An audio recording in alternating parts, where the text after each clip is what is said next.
Nakakatuwa, no? Ang laki rin ang naitulong ni Meta sa kapaligiran natin. Lalo na tuwing umaga, wala ka na halos makita ang mga chismosa na nakatumpok dyan sa labas ng bahay niyo.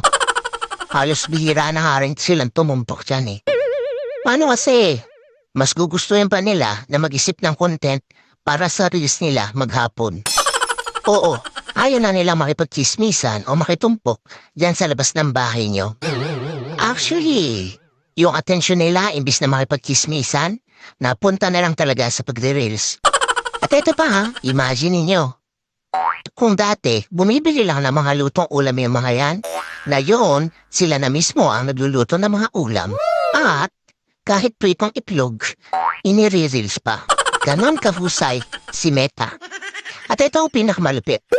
Kung dati yung asawa mo tinatalahan ka sa tuwing uuwi ka, ngayon, hindi mo na makausap. Kasi busy na sa pagla-live o hindi kaya busy sa panonood ng live. At ang mas matindi, hanggang madaling araw, nakikipag-engage na lang siya dahil wala na siyang pakialam sa iyo. Ang husay ni Meta, no?